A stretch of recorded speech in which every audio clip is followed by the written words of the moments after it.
이 새벽에 하나님께서 우리에게 주신 말씀 열왕기하 25장, 예레미야 39장부터 41장까지의 말씀 가운데 예레미야 39장 18절 말씀입니다. 구약성경 1117쪽 예레미야 39장 18절 말씀입니다.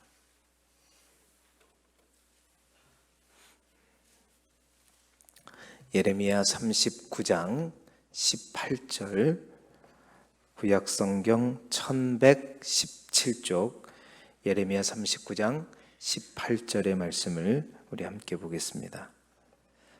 예레미야 39장 18절의 말씀 함께 읽겠습니다. 시작. 내가 반드시 너를 구원할 것인즉 내가 칼에 죽지 아니하고 내가 노량물같이 내 목숨을 얻을 것이니 이는 내가 나를 믿었음이라. 여호와의 말씀이니라 하시더라. 아멘. 오늘은 열왕기하 25장 또 예레미야 39장부터 41장까지의 말씀을 가지고 예루살렘 멸망이라는 제목으로 말씀을 함께 나누도록 하겠습니다. 예레미야의 예언이 현실로 이루어졌습니다. 바벨론 군대가 예루살렘을 포위한 지 1년 6개월 만에 결국 예루살렘이 바벨론에 의해서 함락되게 되죠.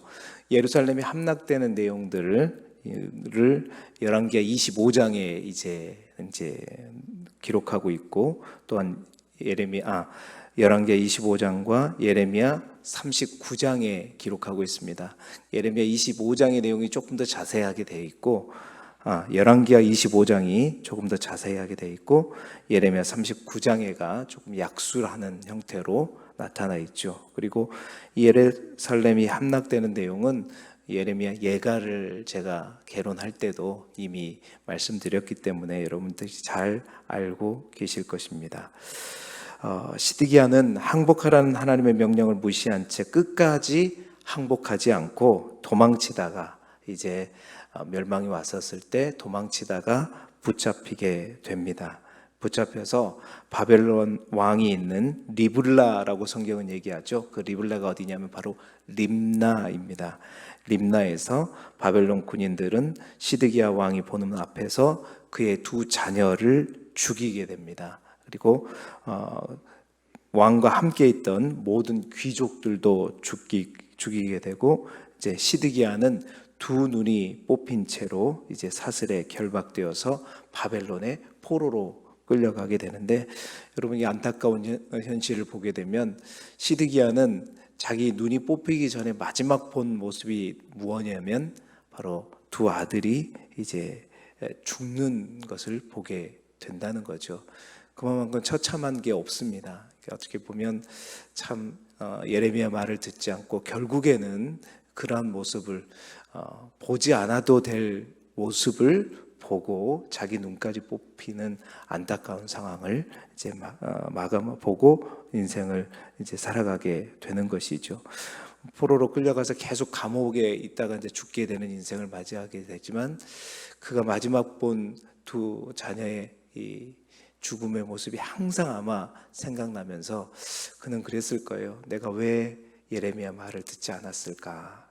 내가 왜 그렇게 머뭇거렸을까? 내가 왜 또 다른 고관들의 눈치만 보고 하나님의 뜻에 따르지 않았을까? 그런 후회 가운데 남은 인생을 보내게 되었을 것입니다. 또한 하나님께서는 이제 멸망 이전에 어제 우리가 보았던 에벳 멜렉에게 하신 구원의 약속을 이제 그의 믿음을 보시고 이제 성취하셨습니다. 오늘 우리가 읽은 본문의 내용이 그 에벳 멜렉을 이제 예루살렘이 멸망하는 가운데서도 그의 믿음을 보시고 이제 살려주시는, 구원해 주시는 내용을 기록하고 있었죠. 그리고 이어지는 40장부터는 유다의 멸망 이후의 상황을 이제 기록하고 있습니다. 예루살렘이 함락된 이후의 상황을 기록하죠. 하나님은 바벨론 왕 느부갓네살을 통해서 감옥들에 갇혀 있는 예레미야를 풀어주셨고, 그 가운데 또 예레미야가 풀어줬지만 또 포로 가운데 휩싸였고 다시 바벨론의 포로로 끌려가고 있는 도중에 이제 바벨론 왕의 사령관인 느부사라단이 예레미야가 바벨론으로 함께 끌려가고 있는 것을 확인하게 되고 왕의 명령에 따라서 예레미야를 라마에서 자유의 몸으로 풀어줍니다. 그래서 느부사라단은 내가 바벨론에 함께 가게 되면 선처하겠다고 약속하지만 결국 예레미야는 남아있는 유다 동포들에게로 돌아가게 되죠. 그래서 이제 예레미야의 마지막 사역이 시작됩니다. 이제는 멸망 후에 예레미야는 이스라엘 땅에 남아있는 백성들을 향해서 우리가 이미 보았던 예레미야 애가도 짓고 뿐만 아니라 그들에게 하나님의 말씀을 전하게 되는 것이죠. 바벨론 왕은 이제 그 예루살렘을 함락한 이후에 그다랴라고 하는 사람을 유다 땅의 지도자로 세우고, 그다랴는 바벨론을 통해서 역사하시는 하나님의 순응하고자 또 이스라엘에 남아있는 백성들을 다스리면서 독려하게 됩니다. 하지만 아직도 하나님의 뜻을 깨닫지 못한 반 바벨론주의자들은 이 총독 그다랴를 결국 암살하게 되죠. 그리고 그 그다랴가 죽게 됨으로써 이스라엘은 더욱더 큰 혼란과 위기에 빠지게 되는 내용들이 바로 오늘 우리가 읽어야 할 본문의 내용들입니다. 오늘은 그래서 열왕기하 25장과 또 예레미야 39장부터 41장의 말씀을 통해서 이스라엘에 남겨진 유다 백성들 가운데 오늘 본문을 우리가 읽은 내용을 읽고 되면 대표적인 이제 등장인물인 3명의 등장인물이 나오거든요. 그래서 그 등장인물을 통해서 어떻게 보면 공동체가 무너진 상황, 최대의 위기이죠. 이제 무너져 버리고 가장 어려운 가운데 있는 남유다 공동체 가운데, 그 위기 가운데 있는 공동체를 살리기 위해서 우리가 갖추어야 할 영적인 모습, 준비는 무엇인가 함께 세 사람의 모습을 통해서 함께 나누기를 원합니다. 첫 번째는 그다랴입니다. 그다랴는 정확한 판단이 부족했다라는 것이죠. 예루살렘에 함락된 후에 이스라엘 땅에는 아무 소유가 없는 가난한 자, 빈민들만 남겨두었습니다. 그래서 많은 이들은 예루살렘을 떠나서 도망하였고, 바벨론 왕은 그 가운데 유다 사람들 가운데 40장 5절에 보게 되면 사반의 손자 아히감의 아들 그다랴를 유다 총독으로 세우게 됩니다. 여러분, 그다랴는 아마도 그 당시 굉장히 신망이 두터웠던 사람이었던 것 같습니다. 먼저 그걸 잘 보게 되면 방금 우리가 보았던 것처럼 그는 신뢰할 만한 가문의 사람이었기 때문입니다. 이 할아버지가 사반이라 그랬죠. 사반의 손자라 그랬는데 여러분 기억하시는지 모르겠지만 사반은 요시아의 종교교육 때 중대한 공헌을 했던 서기관의 이름입니다. 그러니까 요시아와 함께 종교개혁을 했던 귀족 중에 한 명이었죠. 뿐만 아니라 그의 아버지 아히감이 누구냐? 아히감은 예레미야 26장 24절에 보게 되면 예레미야가 성전 설교를 한 다음에 이제 여호야김이 갑자기 선지자들을 죽이려고 할 때 예레미야를 숨겨준, 피신하게 도와주었던 이제 사람이 바로 아히감이었죠. 그러한 사반의 손자요 아히감의 아들이었던 그다랴. 그래서 그다랴는 믿음의 가문의 귀한 아들이었습니다. 그러한 그다랴가 유대 총독이 되었다는 소식이 퍼지자 국내외로 도망했던 모든 사람들이 우리가 본 성경 이제 38장, 39장에 보게 되면 드러나 있습니다. 국외로 피신했던 많은 사람들이 다 다시 돌아와요. 왜? 그다랴가 바로 이제 유대 초대 총독이 되었다는 소문이 퍼졌기 때문입니다. 그래서 미스바에서 그다랴는 어떻게 보면 이제 패잔 세력들이죠. 전쟁이 끝난 이후에 남는 패잔 세력들을 다 모아서 유다를 재건하려는 시도를 하게 됩니다. 예레미야 또한 그 그다랴 곁으로 가서 이제 그다랴의 일들을 함께 돕게 되는 것이죠. 그런데 40장 13절부터 14절까지 보게 되면 이 그다랴가 범한 커다란 실수에 대해서 성경은 얘기하고 있습니다.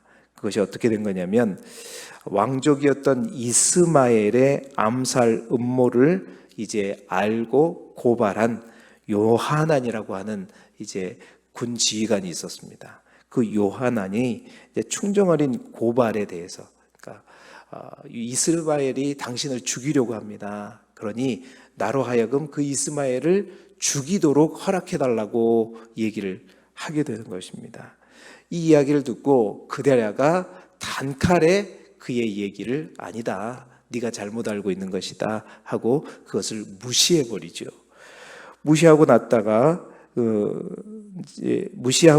결국은 이틀도 안 돼서 이 그다랴가 이스마엘에게서 암살당하고, 그 암살당할 때 그다랴뿐만 아니라 또 그다랴 곁에 있던 사람들, 또 바벨론의 군인들까지 죽게 되는 사건이 발생합니다. 물론 그다랴 입장에서는 여러 가지 생각이 있을 수 있었습니다. 그러나 그는 이제 그러한 요하난의 말을 전혀 믿지 않았는데, 성경 40장 14절에 보십시오. 보시게 되면 그에게 이르되 암몬 자손의 왕 바알리스가 내 생명을 빼앗으려 하여 느다야의 아들 이스마엘을 보낸 줄 내가 아느냐 하되 아히감의 아들 그다랴가 믿지 아니한지라. 그러니까 요하난이 이렇게 이스마엘이 암몬 자손의 왕 바알리스가 이제 뒤에서 사주를 하게 되는 거죠. 사주를 해서 이스마엘을 통해서 바로 이 그다랴를 죽이려고 한다라고 얘기를 하게 되는데, 그다랴가 믿지 아니한지라. 이 믿지 아니하는 자라의 원어 성경을 보게 되면 믿으려 하지 아니하였다. 다시 말해서 믿으려고 하는 의지가 아예 없었다라는 그 뜻이 더 강하게 드러나는 원문의 내용을 볼 수 있습니다. 결국 그다랴는 자신 안에 생각하고 있는 그 고집이나 생각을 가지고 그 참모였던 요하난의 말을 전혀 들을 생각을 하지 않아, 아예 애초에 들을 생각도 하지 않았다라고 볼 수 있는 것이죠. 그렇습니다, 여러분. 지금은 특별 상황입니다. 누구도 신뢰할 수 없는 상황이었죠. 하지만 자신과 함께하는 참모진의 말을 전혀 경청하지 않고 자신의 고집대로 판단했던 그의 결정은 결국 자신을 죽이게 되고, 뿐만 아니라 41장 4절부터 8절까지 보게 되면 결국 그 이스마엘이 이제 죄 없는 술레객, 저 북쪽에 있는 이스라엘 지역, 옛날에 북이스라엘 지역의 도시로부터 오는 술레객 70명이 결국 이스마엘에 의해서 죽게 되거든요. 왜냐하면 자신이 이스마엘이 그다랴를 죽였다는 사실을 숨기기 위해서 이제 몰래 그들을 데리고 갔다가 그다랴를 만나게 해주겠다 하면서 70명을 다 죽여버리게 되는 그러한 사건까지 이르게 됩니다. 어제 우리가 함께 보았던 말씀 가운데 우리는 정말 믿음의 사람들은 사람을 두려워하지 말고 하나님을 두려워해야 한다는 그 신앙에 대해서, 신앙의 기준에 대해서 우리가 함께 나눴지만, 그렇다고 해서 오늘 그다랴처럼 공동체의 지도자가 자신의 의견만을 고집하면서 모두의 의견을, 어떤 사람의 의견을 무시하는 것이 공동체에 얼마나 치명적인 영향을 미치는가, 오늘 성경은 우리에게 분명히 보여줍니다. 그들을 두려워할 필요는 없지만 의견을 다 무시해서는 안 된다는 거죠.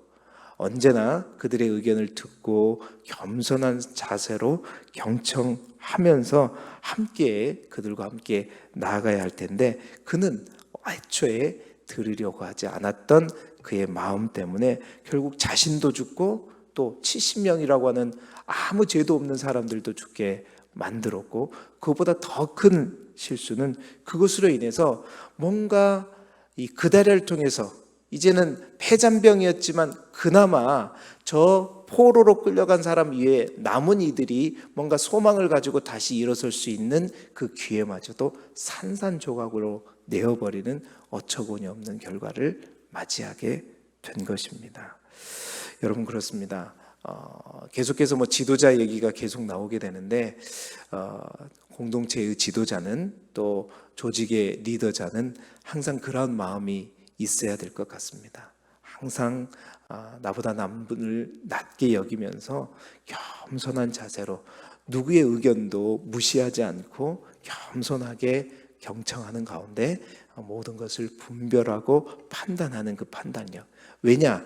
그 한 사람의 판단, 지도자의 판단이 잘못되었을 때는 지도자 한 사람의 어려움을 당하는 것이 아니라 공동체 전체가 어려워지고 그 공동체의 소망이 끊어지는 결과를 가져오기 때문인 것이지요. 여러분 모두가 또 겸손한 마음으로 누구의 말이든 소홀히 여기지 않고 또 경청하는 저와 여러분이 되기를 주님의 이름으로 축원합니다. 두 번째로는 이스마엘입니다. 이스마엘은 철저한 기회주의자였습니다. 자, 두 번째는 그다랴를 결국 암살한 이스마엘입니다. 41장 1절에 그는 어떤 사람이었냐? 왕의 종친이다라고 성경은 기록하고 있습니다. 다시 말해서 그는 왕족이었습니다. 왕족이었는데 사실 그는 예루살렘이 멸망할 때 바로 도망하였던 자고, 그가 도망하였던 곳은 어딘가? 바로 암몬의 왕, 아까 바알리스가 이제 이 그다랴의 생명을 빼앗으려 한다라는 얘기가 우리가 아까 보았었죠. 아마도 암몬 땅으로 도망했지 않았는가. 그 암몬 땅으로 도망했다가 이제 뭔가 이제 나라가 잔잔해지고 그다랴를 중심으로 이제 유다 백성들이 다시 안정세를 찾으러 할 때 다시 돌아와서 결국은 뭘 주장했냐면 내가 왕족이다. 자신의 기득권을 주장하려고 했던 사람이 바로 이스마엘이었습니다.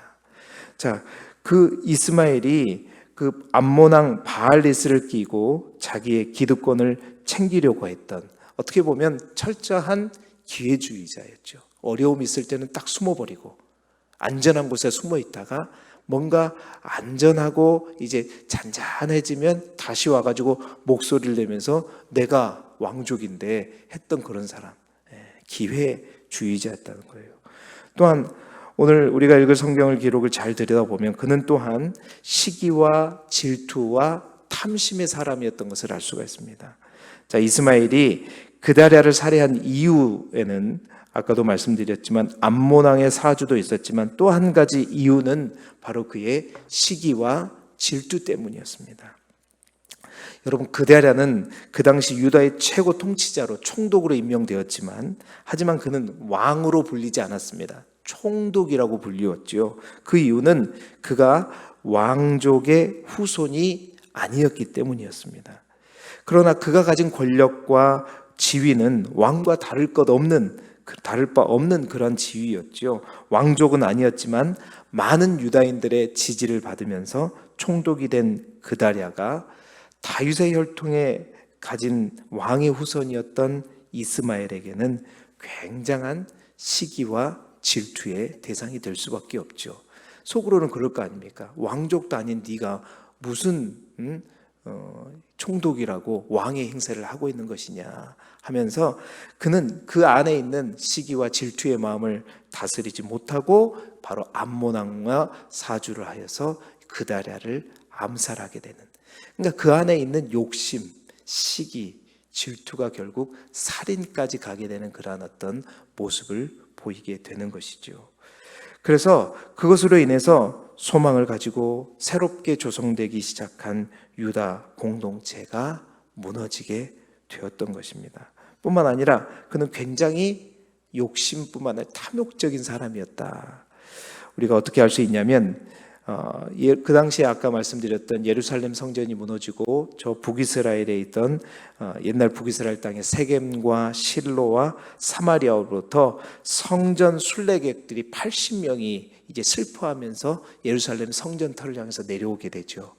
내려왔었을 때 이제 이 이스마엘이 그들을 데리고 갔다가 그 80명 중에서 80명을 다 죽이는 것이 아니라 70명을 죽이게 돼요. 70명을 죽이고 10명이 남는데 그 10명을 왜 남겨뒀는가? 성경이 그 10명을 남겨둔 이유에 대해서 이렇게 기록합니다. 41장 8절에 보시게 되면 그 중에 10사람은 이스마엘에게 이르기를 우리가 밀과 보리와 기름과 꿀을 밭에 감추었으니 우리를 죽이지 말라 하니 그가 그치고 그들을 그 형제와 마찬가지로 죽이지 아니하였더라. 그러니까 그 죽일 사람 중에서 10명이 그러는 거예요. 야, 우리 죽이지 마라. 우리가 밀과 보리와 기름과 꿀을 밭에다가 감춰뒀다. 우리 죽어버리면 그거 다 버리는 거다. 그러니까 죽이지 말라 그러니까 어떻게 해요?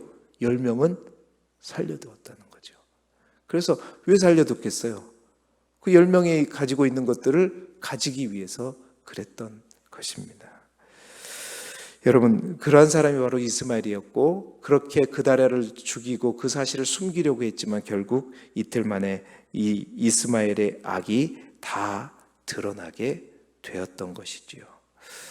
자, 왜 바벨론으로 끌려가지 않는 자들에게 소망이 없는지, 하나님은 왜 바벨론에 끌려간 자들을 통해서 남은 자로 삼아서 그들을 통해서 이스라엘을 다시 회복시키고자 했는지를 알 수 있는 내용들을 우리가 읽어보게 됩니다.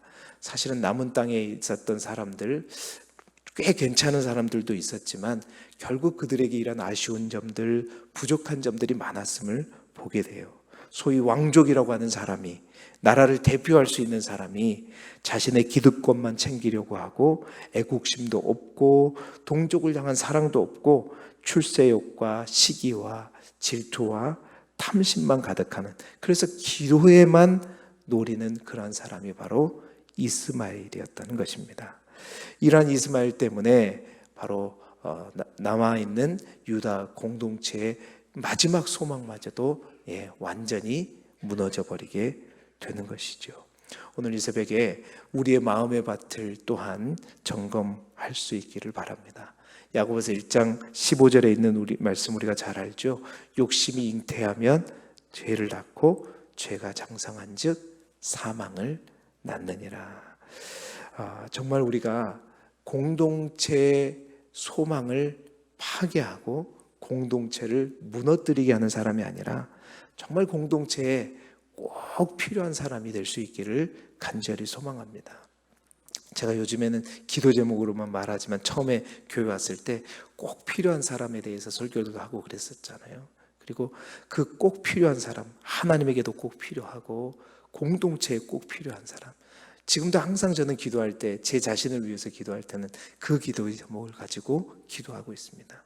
그리고 제가 꼭 교회를 옛날부터 하나 개척하게 된다면 꼭 필요한 교회라고 제가 짓고 싶다고 그런 생각을 갖고 있다고 말씀을 드렸던 것처럼 정말 우리가 있어도 되고 없어도 되는 그러한 사람이 아니라 어떤 조직에 속하든지 어떤 공동체에 있든지 정말 이분은 꼭 필요한 사람이다.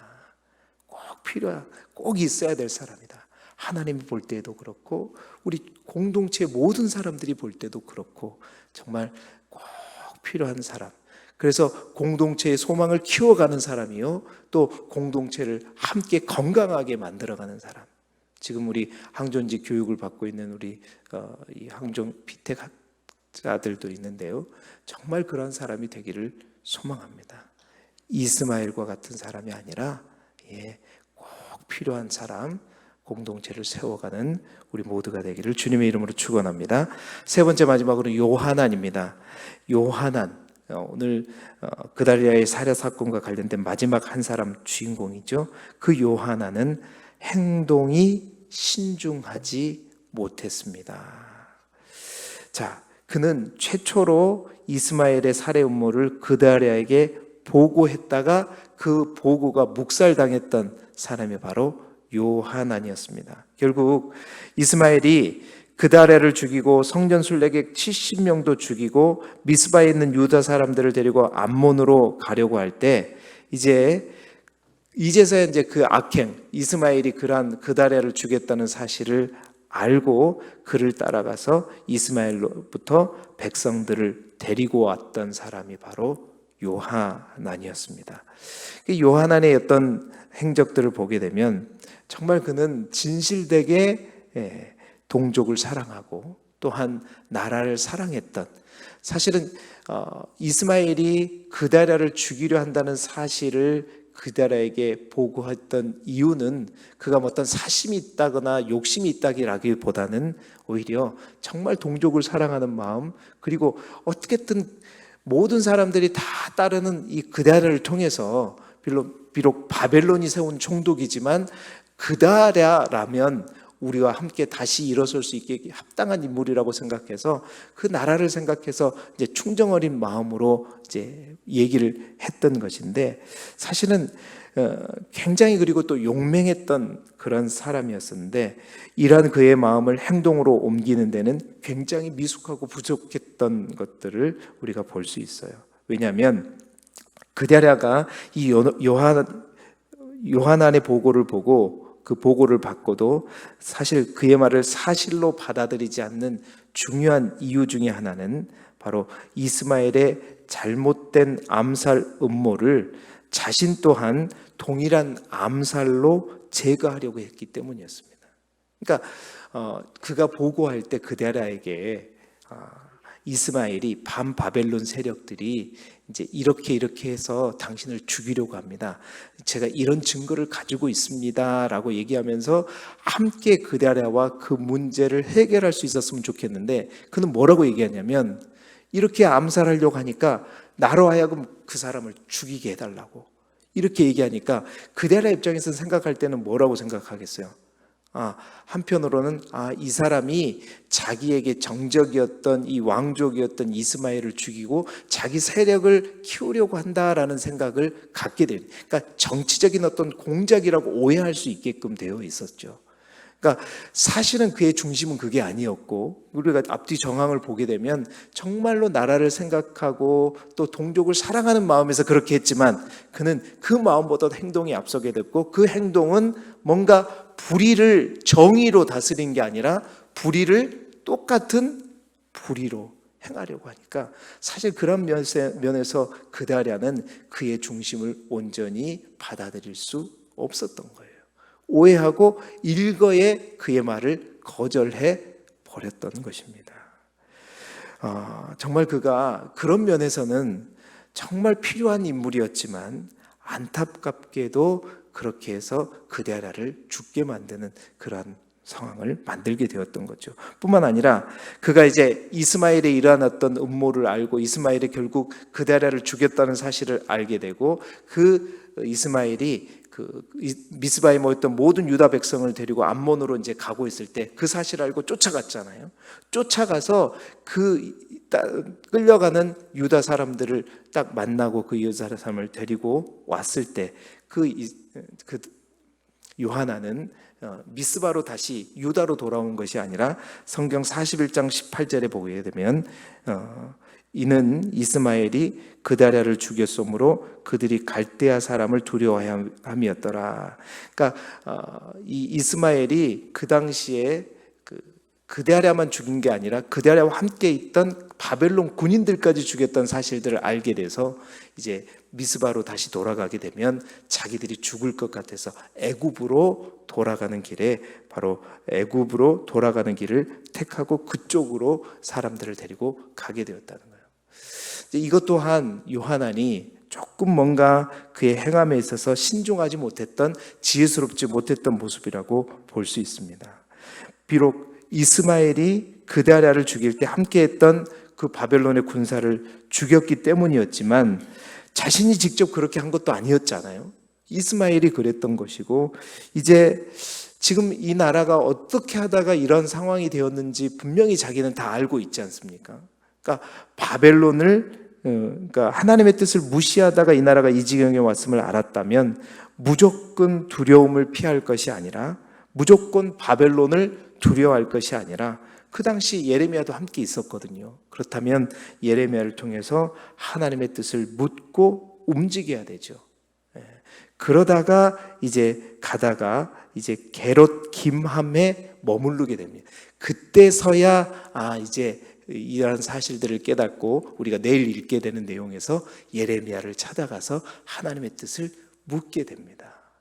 이제 이런 면에서 요하나는 나라를 사랑하였고 뭔가 그 마음 가운데 진짜 동족들을 사랑하는 마음이 있었지만 그가 그것을 행동으로 옮기는 데 있어서는 지혜가 없었고 마음보다 행동이 너무 더 앞서 갔는데 그 행동이 정말 깊이 있게 헤아리지 못하는 그러한 행동이었다. 결국 이러한 이들, 예루살렘 항문학과 그 이후에 속에 등장하는 어쩌면 하나님께서 남겨진 유다를 그 본토에서 다시 세워갈 수 있는 기회를 주셨던 핵심 인물들, 이 세 사람들의 모습들을 우리가 살펴보니까 뭔가 믿음도 있었고 열심도 있었고 또 열정도 있었지만 그와 다르게 부족하고 안타까운 모습으로 남겨진 공동체가 더욱더 이제 무너져가는 모습을 보게 되는, 사실 그래서 뭔가 바벨론 포로로 끌려올 동안에 이 본토에서도 정말 정신을 차리고 하나님 앞에 돌아서고 다시 세워질 수 있는 그 기회를 완전히 놓쳐버리게 되죠. 그러면서 남아있는 유다 공동체가 완전히 희망을 잃어버리는 그 결과를 이 사람들 세 사람의 모습을 통해서 가져오게 되는 것입니다. 오늘 말씀을 통해서 정말 우리가 공동체가 어렵고 힘들 때 우리는 어떠한 모습으로 하나님 앞에 서야 되는가, 함께 세 사람의 모습을 통해서 반면교사를 삼아야 되겠다. 우리의 마음과 자세를 점검해 보아야 되겠다. 믿음도 있고 사명감을 가졌지만 자기 고집대로 밀어붙였던 그다랴의 모습이 나의 모습은 아닌가. 뿐만 아니라 그 어려움의 틈을 타서 시기와 질투로 자신의 이익만을 챙기는 기회주의자 이스마엘의 모습이 나의 모습은 아닌가. 뿐만 아니라 동족을 정말 사랑하고 공동체를 사랑하지만 그래서 용맹스럽게 행동하지만 지혜 없는 일처리와 행동으로 오히려 공동체를 세워가는 것을 무너뜨리는 요하난과 같은 사람은 아닌가. 오늘 우리가 함께 기도할 때 하나님, 우리 모두가 또 믿음의 공동체의 모든 식구들이 하나님 앞에 꼭 필요한 공동체에 꼭 필요한 사람이 될 수 있게 해달라는 그 기도의 제목을 가지고 우리의 마음 자세 또한 점검하고 우리 공동체를 위해 꼭 필요한 우리 모두가 될 수 있기를 주님의 이름으로 축원합니다.